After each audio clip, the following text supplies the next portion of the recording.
The Monk Who Sold His Ferrari. Chapter 1. The wake-up call. He collapsed right in the middle of a packed courtroom. He was one of this country's most distinguished trial lawyers. He was also a man who was as well known for the $3,000 Italian suits which draped his well-fed frame as for his remarkable string of legal victories. I simply stood there, paralyzed by the shock of what I had just witnessed. The great Julian Mantle had been reduced to a victim and was now squirming on the ground like a helpless infant, shaking and shivering and sweating like a maniac. Everything seemed to move in slow motion from that point on. My God! Julian's in trouble. His paralegal screamed emotionally, offering us a blinding glimpse of the obvious. The judge looked panic-stricken and quickly muttered something into the private phone she had installed in the event of an emergency. As for me, I could only stand there dazed and confused. Please don't die, you old fool. It's too early for you to check out. You don't deserve to die like this. The bailiff, who earlier had looked as if he had been embalmed in his standing position, leaped into action and started to perform CPR on the fallen legal hero. The paralegal was at his side, her long blonde curls dangling over Julian's ruby-red face, offering him soft words of comfort, words which he obviously could not hear. I had known Julian for 17 years. We had first met when I was a young law student, hired by one of his partners as a summer research intern. Back then he had it all. He was a brilliant, handsome, and fearless trial attorney with dreams of greatness. Julian was the firm's young star, the rainmaker in waiting. I can still remember walking by his regal corner office while I was working late on one night and stealing a glimpse of the framed quotation perched on his massive oak desk. It was by Winston Churchill, and it spoke volumes about the man that Julian was. Sure I am that this day we are masters of our fate, that the task which has been set before us is not above our strength, that its pangs and trials are not beyond my endurance, as long as we have faith in our own cause and an uncurable will to win. Victory will not be denied us. Julian also walked his talk. He was tough, hard driving, and willing to work 18-hour days for the success he believed was his destiny. I heard through the grapevine that his grandfather had been a prominent senator and his father a highly respected judge of the federal court. It was obvious that he came from money and that there were enormous expectations weighing on his Armani-clad shoulders. I will admit one thing though, he ran his own race. He was determined to do things his own way, and he loved to put on a show. Julian's outrageous courtroom theatrics regularly made the front pages of the newspapers. The rich and famous flocked to his side whenever they needed a superb legal tactician with an aggressive edge. His extracurricular activities were probably as well known. Late-night visits to the city's finest restaurants with sexy young fashion models, or reckless drinking escapades with rowdy band of brokers he called his demolition team, became the staff of legend at the firm. I still can't figure out why he picked me to work with him on that sensational murder case he was to argue that first summer.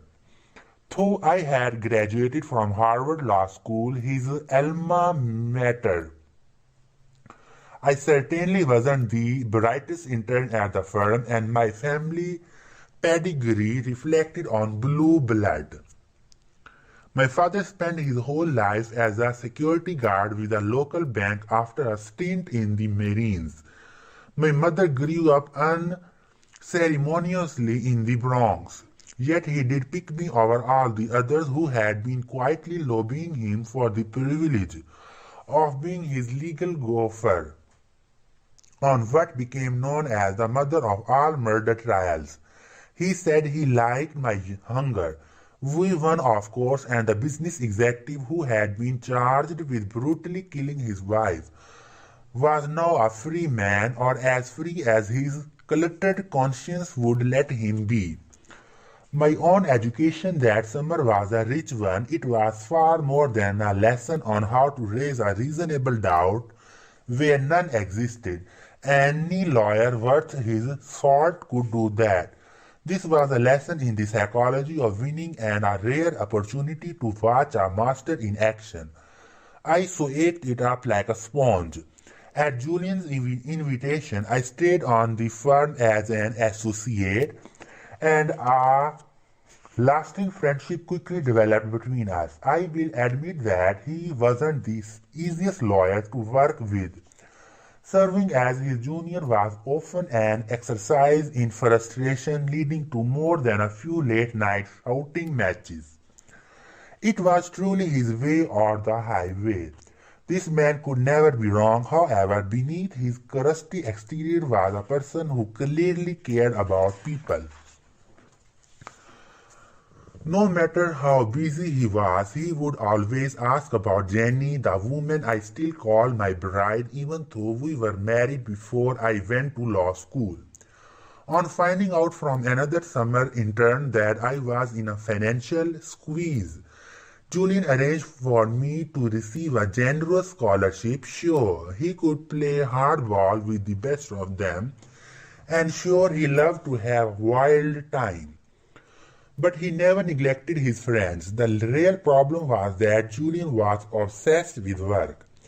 For the first few years, he justified his long hours by saying that he was doing it for the good of the firm, and that he planned to take a month off and go to the Siemens next winter for sure. As time passed, however, Julian's reputation for brilliance spread and his workload continued to increase. The cases just kept on getting bigger and better, and Julian never won to back down from a good challenge, continued to push himself harder and harder. In his rare moments of quiet, he confided that he could no longer sleep for more than a couple of hours without waking up feeling guilty that he was not working on a file. It soon became clear to me that he was being consumed by the hunger for more prestige, more glory, and more money.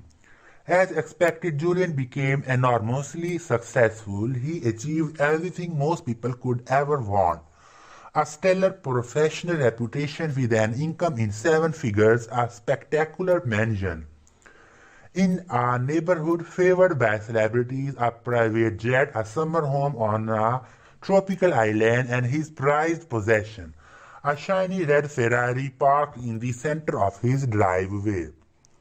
Yet I knew that things were not as idyllic as they appeared on the surface. I observed the signs of impending doom not because I was so much more perceptive than the others at the firm, but simply because I spent the most time with the man. We were always together because we were always at work. Things never seemed to slow down. There was always another blockbuster case on the horizon that was bigger than the last. No amount of preparation was ever enough for Julian. What would happen if the judge brought up this question or that question? God forbid. What would happen if our research was less than perfect? What would happen if he was surprised? in the middle of a packed courtroom, looking like a deer caught in the glare of an intruding pair of headlights. So we pushed ourselves to the limit, and I got sucked into his little work-centered world as well. There we were, two slaves to the clock, toiling away on the 64th floor of some steel and glass monolith. While most sane people were at home with their families, thinking we had the world by the tail, blinded by an illusory version of success. The more time I spent with Julian, the more I could see that he was driving himself deeper into the ground. It was as if he had some kind of a death wish. Nothing ever satisfied him.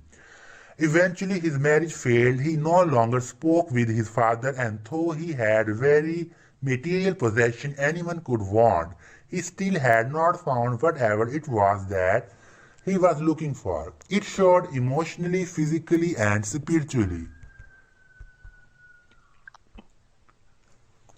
At 53 years of age, Julian looked as if he was in his late 70s. His face was a mass of wrinkles, a less than glorious tribute to his take no prisoners approach to life in general, and the tremendous stress of his out of balance lifestyle in particular. The late night dinners in expensive French restaurants, smoking thick Cuban cigars and drinking cognac after cognac had left him embarrassingly overweight. He constantly complained that he was sick and tired of being sick and tired. He had lost his sense of humor and never seemed to laugh anymore. Julian's once enthusiastic nature had been replaced by a deathly soberness. Personally, I think that his life had lost all sense of purpose.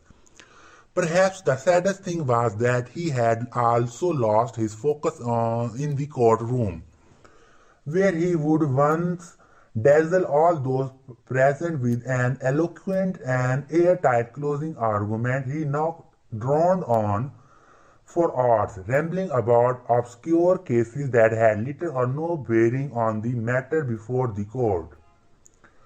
Where once he would react gracefully to the objections of opposing counsel, he now displayed a biting sarcasm that severely tested the patience of judges who had earlier viewed him as a legal genius. Simply put, Julian's spark of life had begun to flicker. It wasn't just the strain of his frenetic pace that was making him for an early grave. I sensed it went far deeper. It seemed to be a spiritual thing. Almost every day he would tell me that he felt no passion for what he was doing and was enveloped by emptiness. Julian said that as a young lawyer, he really loved the law, even though he was initially pushed into it by the social agenda of his family. The law's complexities and intellectual challenges had kept him spellbound and full of energy. Its power to effect social change had inspired and motivated him. Back then he was more than just some rich kid from Connecticut. He really saw himself as a force for good, an instrument for social improvement who could use his obvious gifts to help others. That vision gave his life meaning, it gave him a purpose, and it fueled his hopes. There was even more to Julian's undoing than a rusty connection to what he did for a living. He had suffered some great tragedy before I had joined the firm. Something truly unspeakable had happened to him, according to one of the senior partners. But I couldn't get anyone to open up about it, even old men Harding, the notoriously loose-lipped managing partner who spent more time in the bar of the Ritz-Carlton than in his embarrassingly large office, said that he was sworn to secrecy. Whatever this deep, darkest secret was, I had a suspicion that it in some way was contributing to Julian's downward spiral. Sure, I was curious, but most of all, I wanted to help him. He was not only my mentor, He was my best friend. And then it happened, this massive heart attack that brought the brilliant Julian Manuel back down to earth and reconnected him to his mortality. Right in the middle of courtroom number 7 on a Monday morning. The same courtroom where we had won the mother of all murder trials.